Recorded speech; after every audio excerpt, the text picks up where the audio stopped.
to the world. Subscribe now to the Hot 97 YouTube channel. It's Ebro in the Morning with Laura Stiles and Rosenberg. Ladies and gentlemen, it's Ebro in the Morning. You got the beautiful Laura Stiles, you got Rosenberg, and we have Yvonne Orji on the program. Yeah. Mama, I Made It on HBO. Saturday night, 10 o'clock.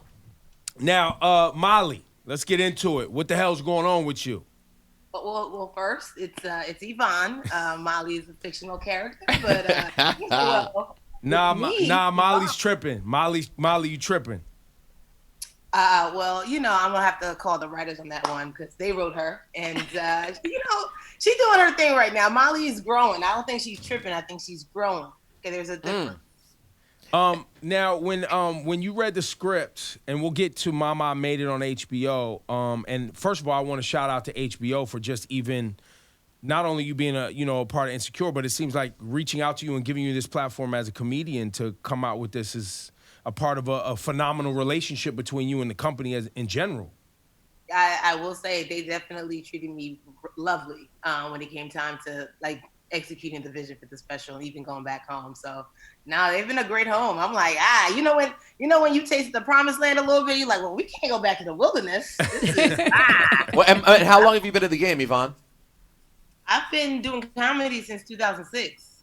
It's 2006. Wow, I had no idea.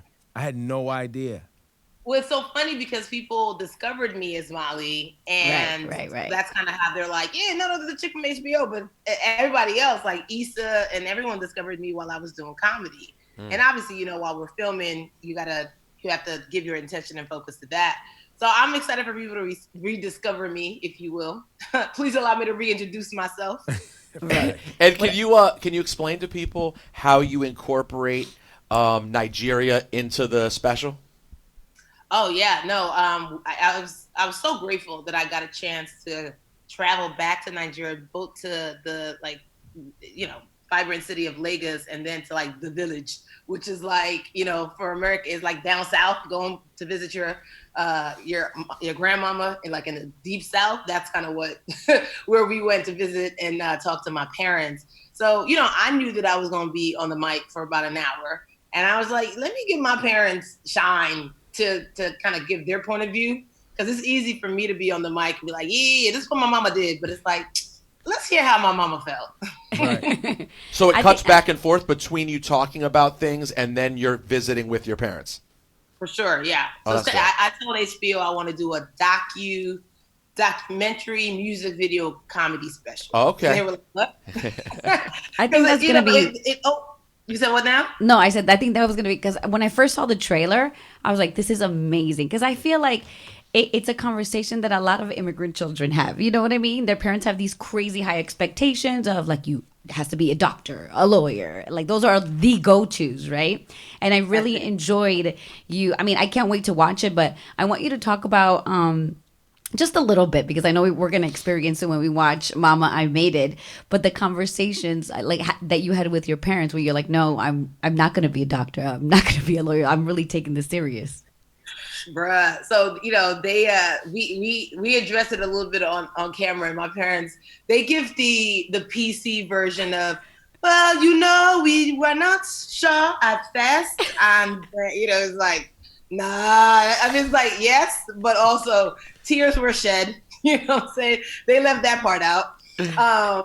But what I love in the special, my favorite moments is after they talk, there's this silence that is both, it pierces through. It's like, they're like, yes, and that's it. And then the camera stays in them for a little bit, and you can just see all the thoughts going on in their mind. The stuff that they don't want to say, but it's just like, okay, there's no more questions. Okay. You're like, let's hear what's going on in that thought. But no, I mean, they were definitely confused, because it was also I had never been like, let me go to school right quick, and then at night, let me hit up the comedy clubs. It was a surprise to me.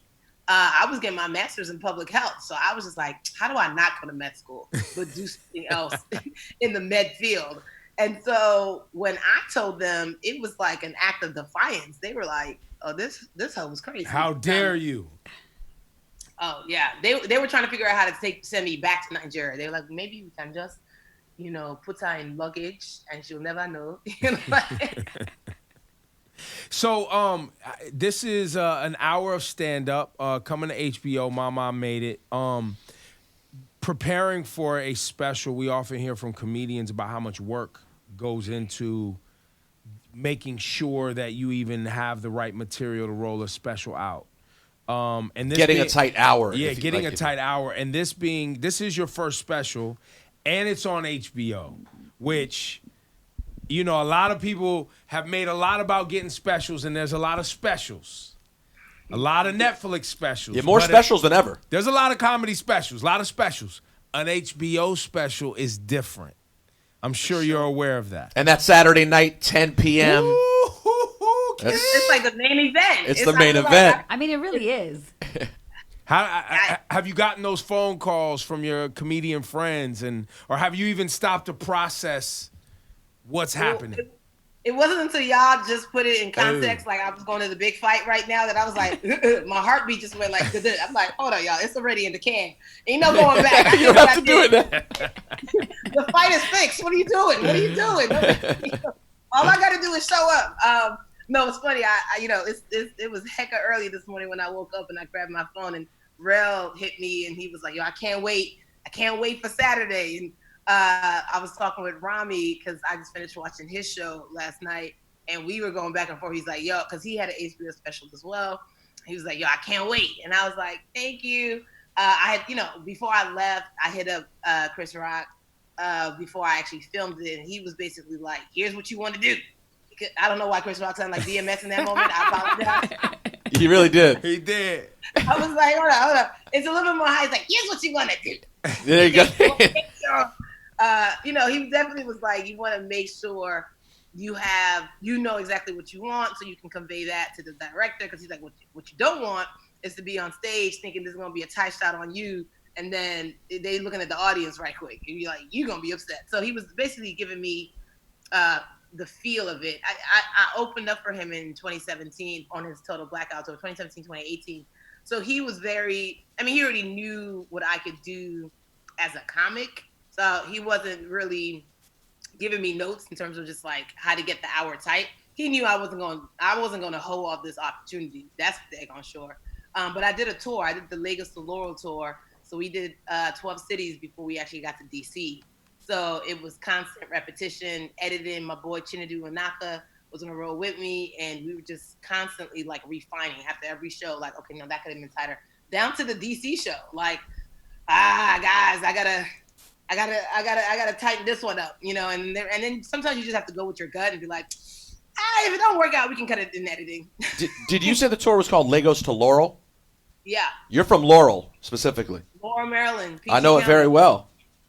Turn up. Yeah, I went. I'm from Maryland, but I went to Maryland and worked at WPGC. So like, my time was all around Laurel, PG County. I'm very familiar. So you already know. So that's why I also did it at the Howard Theater because my mom was a nurse there. But it was like when we came from Nigeria, the Lagos part, we settled in Calverton for a hot second and then moved to Laurel. So I grew up in Laurel, Maryland. So that's why I was like, and so people were like, Laurel? Like, Laurel? Like, she's trying to put us on the map. Because, PG County, it's like some people say I'm from DC or, whatever. So it's just like, to be very specific about that, the DMV definitely showed me love. Did you ever party at Dinosaurs? I heard about it when I went to GW. By the time I got to freshman year, I was so focused on trying to be a doctor, I didn't have fun. I would do a do-over. Like, I would do a do-over of college because then I could, like, enjoy the DMV. Did you like GW in general, though? GW is an interesting one in terms of the DC schools. Like, I don't really know much about it culturally, where Isn't it it sits. like some elitist yuppie? It's a pretty expensive. It's a pretty expensive school. Yeah. And I don't know what it's like diversity-wise or anything like that. So here's the thing, like, when I went, it was like $60K, and it was like more expensive than Harvard, and I was like, but for what? Like, huh? But why? But why? But for like, why though? And for me, it was one of those. I had gone to boarding school for high school, so I went to like a all girls boarding school in Pennsylvania, and I could have gone to Howard, for free. but I had just come from this experience that was so like, it opened my mind in such a way. And I think because my mom worked at Howard and I was always on Howard's campus, and I was like, nah. I can't go to Howard when my mom is like 5 seconds from being there. I don't know. I thought college was going to be different for me. I messed around and got saved like within the first 2 months. And I was like, this is not what I planned. I wasn't going to go to church like immediately. So I decided to go to GW because I was like, it's close enough, but it's got too many roundabouts. My mama gonna get lost before she comes on campus. Oh, so you were trying to hide from your mom. This really all comes down. Wait, but to Ebro, you have to hiding from your understand. mom. But you have to understand. This shows like the Nigerian parenting, how well they had her. She said, "I'm gonna get away from Howard," and went to GW. It's 6 minutes driving. Okay, it's so close. 6 minutes. But mom ain't gonna be able to find me on this campus. That's She's all not that familiar counts. with it. Because my mom knew the Howard landscape. You can't just throw new stuff at her. You know what I'm saying? Once you have to go around a roundabout, and it was all the one way downtown. My mom was like, I cannot come to your school. Just meet me at Shaw and train station. I'm like, okay, mom, I can do that. But what's gonna happen, bruh, is for her to be like, I'm at your door. I'm like, oh, this. Let me go to GW right quick and get these student loans. Like you knew it was gangster when I could have gone to Howard for free. Like I could have come out of college debt free, and I was like, Nah, let me go spend 240 grand real quick To be 5 minutes away. to run from my mom. Now, Yvonne, what's very interesting and beautiful, and I would love to hear from you. There's a whole generation, first generation Nigerians and Ghanaians, West Africans, Kenyans, a lot of people, Ethiopians, Eritreans, a lot of African kids who over the last, 20 years, 25, 30 years, came to America. Their parents were able to get work visas and come here to work so that their kids could have a better opportunity. Hearing you talk about Lagos to Laurel, where literally you're saying this is the market I want to serve with my comedy, and there's enough of a enough of a demand and a relationship and desire for people to hear from you as a comedian. How does that? I mean, that's got to feel amazing, right? Like to be of that generation. No, it's definitely love, and I think. One thing I appreciate about my upbringing is that we were always taught to like lean in. I mean, it wasn't necessarily easy when we got here. I definitely got bullied. I definitely got my share of African booty scratcher. But my parents were like, okay, well then scratch your booty. I don't care. Just go to school. Like it was just like lean into this. Like whatever it is, like they didn't care. They're like, we did not come to this country for you to make friends. Like we're not gonna allow you to take off your Africanness. So you better just deal with it and figure out how to love that aspect of you as well. And I think that helps to inform my comedy today. It gives me that perspective of like, I'm both Nigerian, very proudly Nigerian, and also very proudly African-American. And so even in my comedy, I think the specificity of the experience that I speak to, it allows other people that aren't just from the first gen community to get in on it too. But the reality is there's so many first geners. It's not just on the African, from the African diaspora. Like if you're Latino, if you're Asian, like you get it. If you're from Southeast Asia, you're like, oh snap, that's like my parents, just a different accent. Right. And I think that's the beauty. I think that's what we weren't seeing in the diversity conversation. Sometimes when you hear diversity, especially in Hollywood, it's like, all right, so we got one Asian, one Latino, one black person, and it's just like, and it was like black as a monolith, like not even like a Caribbean, not even a. It was No just nuance. like, okay, There's no nuance. No nuance, exactly. And I think what I hope from My Mom Made It is that people will see it and be like, yo, snap, like we're actually very similar, but the specificity of like their experience is like really interesting, like whatever it is. But I also think that there's also this resurgence, especially for African Americans, to like want to discover Africa anew. Last year was the 100 years, exactly, the year of the return. So you had all these African Americans coming to Ghana and Nigeria and being like, yo, this feels like home too. And I think this is I put out something yesterday when I was teaching people Nigerian slang. And folks were like, bet, now all I need to do is get a Nigerian husband and I'm good. And I was like, wait, these are not the slang to use on him though. But, it's this desire to be like, I just took my swab. I'm 35% Nigerian. This makes me feel even more connected. So I think we have a different relationship with Africa now. You know what I mean? And I love to see it. Well, and obviously having individuals like yourself, and other brothers and sisters that grew up here who are first generation that can be that bridge for us to learn as Black Americans and have kind of this, I know you. And then, because Black folks, we need familiarity, right? Like Black folks ain't just showing up places without a connect.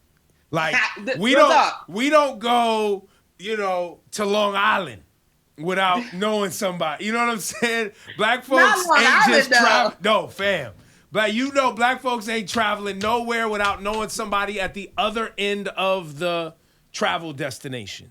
No, real talk, because I lived in Harlem and Queens. I lived off Far Rockaway, and I remember I would venture to the city every day. It was a long commute from Far Rockaway. Sure is. And I remember people like, yo, why are you going all the way to Manhattan? I'm like, because that's the epicenter of New York. I was like, where are you going today? They're like, no, right here. Just, it's my block. Here. I was like, we got to get out.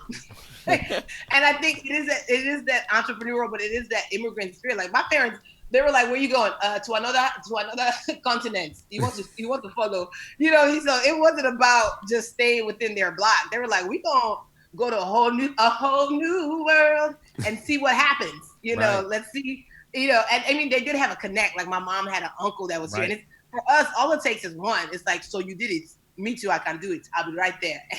And, they don't know all that comes with it. But it's just like, what is the alternative? Well, that's like when you show up in areas of the United States, like, Minneapolis, and you see a lot of East Africans. And you're like, how did all these East Africans get to Minneapolis? And they were like, jobs. Somebody came, said there was jobs. Other people start showing up. Here we are. That's it. And remember, you already know, like in the DMV area, you're like, why are all the Eritreans and East Africans just on 19th Street? Like, what happened? What happened here? It's funny. Growing up, I completely took for granted how many Ethiopians I knew. And that I didn't even, and then when I started getting older and hearing sort of the stereotypes of beautiful Ethiopian women, that was a thing. And I was like, that was just like all the girls I knew when I was in school. But a few people come, and then Ebro, that would be an amazing documentary, by the way, to go around the country and find the pockets of where the different African countries have relocated in America. Because I heard a story recently about COVID, a really horrifying story. But it was in a random part in the middle of the country where all the immigrants were from one country in Africa, and you would never think they'd be in this part of America, but it's the same thing. Someone gets there, gets comfortable, finds a good job, and before you know it, there's a whole community there. Well, and I'm sure you know this, Yvonne, all the Nigerians in Houston.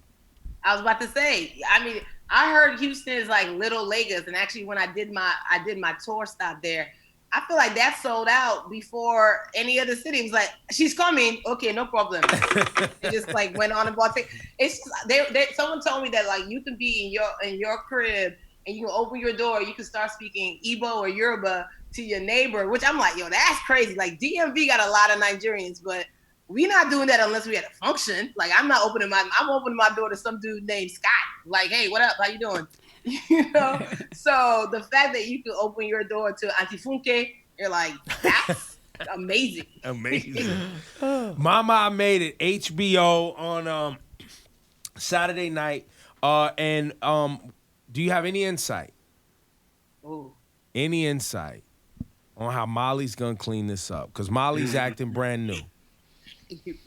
Well, here's the thing. Yo, I'm telling you, the parking space exchange. That was so telling. Yo, the parking space exchange. Issa been trying. Molly's looking down on her. Molly thinks she's better than Issa because of her job, and now she got a man. All last season, Molly was having sex with who knows who, right? bouncing around. So? Issa was there for her. It was Dro. It was Dro. I feel it was just Dro. Issa was the one that had a rotation. Let's not forget. Oh, But excuse me. continue. Wait. Yeah. Oh, you getting defensive of Molly's character. I'm just saying, let's use the facts. Let's not. I don't want to. I don't want to have to. You're right. It was check Issa. you. It was Issa. However, Issa was there for Molly. And Molly's been there for Issa for 3 seasons. There Y'all you go. had 2 episodes where you didn't rock with Molly, and suddenly that hoe ain't loyal. You know what I'm saying? I But think it's the way Molly's moving, and then But- it's your fault. It's your fault that the street fair went left.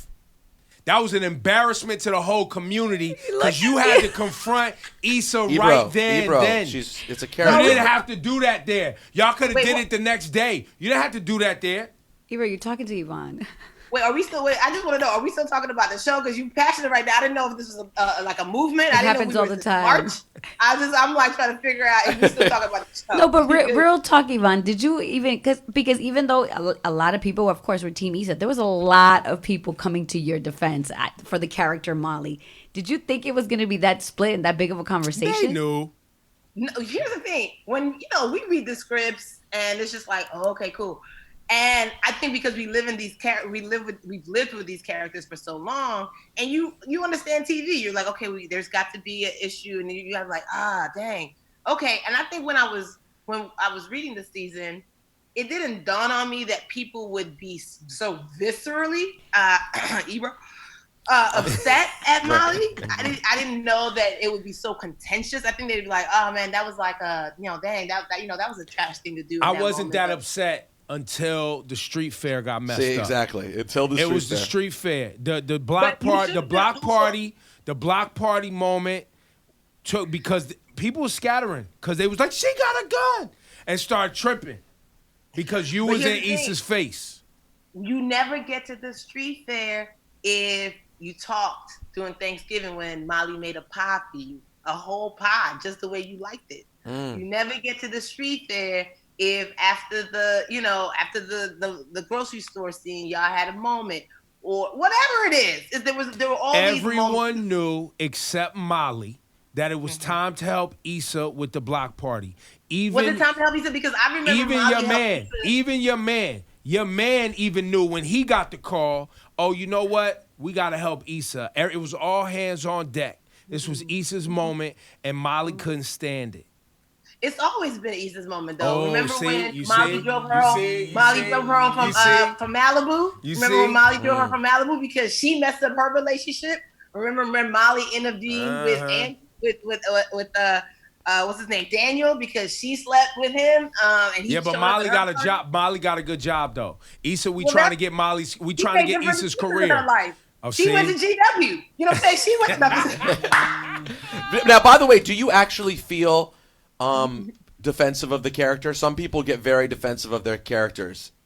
No, I'm really not. I just like a balance. I think we are so cancer culture-ish that it's like all it takes is like 2 things to be like, now, see, this is why you can't trust nobody who's a lawyer. It's like, wait, what? Like she had 2 episode 1. People were like, now we off her. I'm like, episode 1 though? Like y'all, it's like y'all must have forgot. Was that Floyd Mayweather? Who had that song? It was a boxer, and he was like, you talking about what's your man? Roy Jones? Roy Jones. Roy Jones Jr. Yeah, y'all must have forgot. I was like, yo, that's probably gonna be Molly's theme song. Again, I made Roy Jones sound like DMX. It's not. Everyone sounds like DMX. I'm noticing that. Yo, I high key want to go on tour. I just need 1 tour date with DMX. I just need just one. You got quick- bars? Yo, You I got just need one bars? bar. You got bars? You want us to throw No. a beat on? I do not. Please don't do that. But I do want to have a mic and just be like, I hope you're comfortable stalling for 3 hours. Yeah, DMX is gonna be late. you said what? You're going to stall from 8 to 11:30. It's going to be the longest set you ever did. I'm not even trying to open up. I'm just trying to like. She just wants to do ad libs. Yeah, exactly. Just be like, there was Keisha, Letitia, Don, LaShawn. I just want to throw out one of like 20 names. You know what I'm saying? About 3 Kims. Like that's all I need. You know what I mean? I respect myself and stay in my lane. But no, I think it's interesting. I just like having balanced conversations because all it takes is one moment for people to forget everything else you've ever done. And to the show's credit, we've always seen things from Issa's lens because she's our hero. She's our way in, she's our point of view, and you got to protect your hero. So right now it looks like her quote unquote best friend wasn't protecting her. But I will say though, Ebro, if I asked you not to do one thing and you went around me to do the one thing I asked you not to do, you might feel tight about that. Yeah, but I wouldn't destroy your whole block party. And And that's great. And not that's only because that, I think the way at least it seemed to be communicated in that episode was, didn't Vince Staples' manager communicate with Issa and then they reached out to your boyfriend? Wasn't that what it was? I don't think Issa reached out directly. What it was Issa had a conversation with Nathan. Nathan and Andrew are roommates. Nathan talked to Andrew. Andrew sent an email. So basically, I said, don't talk to Andrew. And she was like, cool. I'm going to talk to Nathan, who's going to talk to Andrew. Well, hey, you know what that's called? Resourcefulness. No, that's called laziness. Because you know what I'm saying? Yeah, but you was hating. You was in the way. You was in the way of her success. You was trying to stifle her. You know what I'm saying? Somebody said, only Nathan that, called Issa, not only that, though. Molly got a history of holding grudges. That's why she still got a grudge with her dad. Listen, I'm not saying Molly's perfect. There's a reason Molly's in therapy. We all the reason why you wouldn't have fought at the block party is you're older and you're wiser. You made your mistakes in the 20s. You know what I'm saying? This young lady is trying to find her voice. She's trying to find her footing. She's trying to, understand her demons because they all have demons, right? And so she's processing them. You can say the block party is not the place to have it. I can say that because and if I recall, I think Molly went behind one of her co-workers' backs, too. The black people at her job had a little attitude with her, too. So she got a history of moving funny. And that's why she could tell that this is an effed up moment because she had to apologize for that. So she understands, game recognized game, bruh. When you hit him with a bruh at the end, all right, bruh. It's like, okay. Oh, it's getting hot in here. It's getting hot. But I understand the frustration, but I feel like, especially in the brown and black communities, like, where do we extend grace? You know what I'm saying? Like, are people allowed to be messy and have moments of mishap and bounce back from that? Now, we gonna see. I think black people generally are very forgiving people. Sometimes, often too forgiving. 400 years. Exactly. They should. What's the meme that's going around? They need to be happy. All black people want is justice, not revenge. Great way of putting it. Real thought. Yo, what I'm saying is, like, you better let them have this rage, because if it's bottled in, you don't know, it's gonna come out at Starbucks one day and all you asked for was for a bottle of water, and it's just like, what you not gonna do? It's like, let's have this rage right now as a collective. Well, not only that, but the and you know this from growing up in DC and just moving around.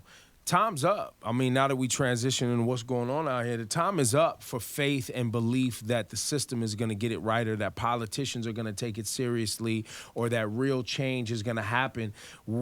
People are clearly exhausted from from empty promises and just words of politicians and police saying, we're going to make changes, It's just words. It's lip service. And so until they start giving us dates when change will happen, on this day, at this time, this policy will take place and this will be the change, nobody's going to believe them. And right now, 43 million people don't have jobs and school is out. So guess what people got? Time. Nothing but, I actually posted this thing talking about, like, maybe 2020 isn't the worst year ever. Maybe 2020 is the year that, like, we needed. Yeah. And it was the perfect storm. It was the worst kind of perfect storm. But it's like, like, literally, God got everybody's attention. You out of school, you out of work.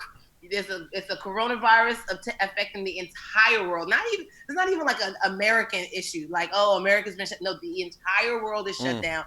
All eyes are glued on what's going to happen. And that's why you saw the protests happening all over the world, because it's like black people are everywhere. And they're like, hold up, we have systemic racism here through AKA colonization, whatever you want to call it. And I think that this is the moment. We needed Amy Cooper to happen on Monday for George Floyd to happen on Tuesday or whatever day it is, because it was an easy lateral. This happens when this happens. In case you wonder why this is such a big problem, Right. and why she had to lose her job, and God forbid her dog, but here's why No, she she had got to the do dog this. back. They gave the dog back. Well, I wish we could. And she hasn't been charged. She hasn't been charged. She put a black man's life in danger. Yeah. She So got- they get the dog back, but George Floyd can't get his life back. That's right. So, No. you know what I'm saying? So God bless it. But I feel like all of that had to happen for this moment to ignite in the way it did. And obviously we would have loved to see more swift action in terms of the day the video got put out that he put his neck on this dude, we come into your house. We don't need no internal investigation. We saw it. Nah, bruh, you in handcuffs, because guess what other black and brown people do? They get put in jail and then they figure it out whether or not you did it or not. So why is law enforcement, who's supposed to, protect and serve, why are they discounted from the same due process? And they may let you sit in jail while they decide for a year and a half. Sit in jail while they decide for a year and a half, bro. You don't get to go home. What? Nah. And then the other 3 officers, they were out for chilling. Nope. So I think I think it's great, because that's not the right terminology, but I think it's necessary. That's right. For right now to be happening in the way it's happening, because I'm a faith-filled woman, and I'm like, no, sometimes you need all the pieces of all the puzzle to get fed up, to be in place, to be pushed to be pushed far enough to where you are willing to not take it anymore and draw the line and make the line, and that's what's happening. And I think the narrative has always been peaceful resist. No, y'all like peaceful. Y'all like saying peaceful, but people have been saying civil rights movement was not peaceful. No, it was not. And Martin Luther King was still at the forefront of that. So and also peaceful, but y'all killed him. So what y'all want? Y'all want peaceful, but then y'all incite and invoke violence. And I think the crazy thing. So you got me. Go. Listen, go. I think the crazy thing is just that, why do we need infiltrators at the protest? If we're so bad, if you're so convinced that we're going to gather and be disruptive, then we don't need your help to come in and start spray painting buildings or start igniting violence. If you're so convinced that we're going to do that on our own. But the reality is you got to come in and start trouble to make us look bad. Because here's the plot twist. They thought that by creating an atmosphere, whether it was right-wing white supremacist groups, whether it was what do they call them, Antifa, whether it's just, listen, it's like I said on the radio, some of this is just how white people get down. Remember, a hockey game can go left and they will flip over a car and bust out windows. We done seen basketball championships won and they're rioting, flipping over cars and burning up trash cans and throwing them and wilding in the street. So some of this is how white people get down, and some of it is agent provocateurs trying to take credit and credibility away from the protesters. But what's not happening is that credibility and credit is not being taken away from the protesters. What's happening is we are seeing police brutality on full display, and America, who hasn't seen this before, because black people have seen this before, this is how police get down, is now feeling embarrassed and is now very afraid for the future. Yvonne, we appreciate you. We appreciate your energy today. And everybody take a break from all the pain and let's go laugh on Saturday night with our girl Yvonne Orji on HBO. I appreciate that. I knew when the premiere date was, and it was something I was looking forward to. And then in the middle of all of everything happened, I was like, man, it was kind of like, dang, you can't really necessarily promote this thing, even though you've been working for it, because outside is burning and people are hurting. And then in the same way that post came in, it was like, what if 2020 is what we needed? I was like, what if this was actually the best time for the special to come out? Right. Because people need to laugh. You can't be in pain again. Especially black people cannot be in pain for so long because it's going to erupt in so many different ways. And I'm like, you know what, God, maybe God knew what he was doing. I was like, nope, they're going to need some levity come Saturday, and you're going to be the one to provide. It's perfect. Them. So I'm choosing to look at it in that perspective. And I you know, people have been rallying like, yo, I can't wait. So I appreciate the love, knowing that like we're hurting right now. Yvonne Orji, one time. Congrats, Mama, Yvonne. I made it, HBO. I appreciate it. All right, bye. Ebro, hit me up after episode 10. Maybe we can talk. All right, we'll see.